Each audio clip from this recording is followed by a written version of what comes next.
हेलो अस्सलाम वालेकुम मोंग नन روان یو جی ملکند سره لږ خوا کې فاصله باندې یو ایریا ده چې هغې ته جبن وایي، جبن ایریا په پښتو کې نوم دی.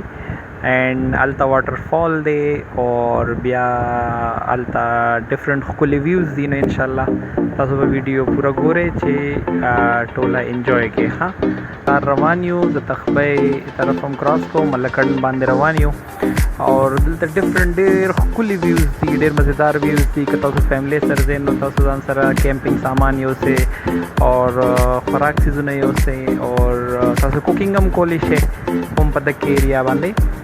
نو یعنی فیملی سره تلل ډېر بهتره دي چې اور ګرمۍ موسم کې سپیشلی تلل ډېر بهتره دي. واټر فال دی اور ډېر ښکلي ځایونه دي پکې چې تاسو هلته فیملی سره تللی شئ. څنګه چې تاسو کتی شئ دا واټر فال دی اور دا به تاسو انجوی کوئ. دلته ډېر ښکلي تاسو لامبلی هم شئ اور کیمپینګ هم کولی شئ. څنګه چې مثال کے طور پر تاسو باربیکیو کولی شئ، چای څښلی شئ، پخولی شئ، بریانی وغیرہ. اور بیا د واټر فال نه لاندې دا وګورئ تاسو، دا واټر فال نه لاندې بیا داسې دا اوبه رابهیږي. نو دلته بیا تاسو فیملی سره سپیم کولی شئ. نو اوورال یو ډېر ښکلی سایټ دی، یو ډېر ښکلی دا وزټ پلیس دی چې تاسو یې کتی شئ.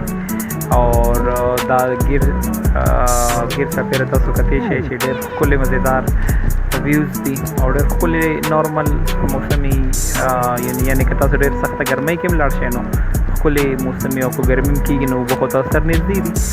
نو ښه مزیدار سویمنګ به وکړئ، ځان به لوند کړئ اور بیا به راځئ ګرمې چای به څښئ اور ډفرنٹ ویوز به دا وګورئ څنګه چې چای مونږ دا د تیارېدو واله ده.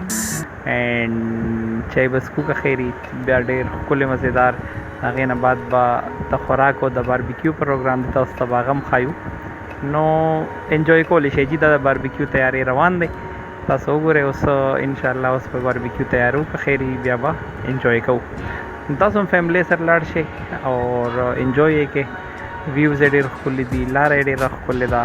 اوورال یو ډېر ښکلی د انجویمنټ د انټرټینمنټ ځای دی اور د فیملی سره خاص کر چې بنده لاړ شي نو یو آؤټینګ یې وشي. اور چونکې ګرمۍ ایریا شهري ایریاز کې چې څوک اوسېږي نو هغې د ګرمۍ نه ډېر زیات تنګي، نو د هغې دپاره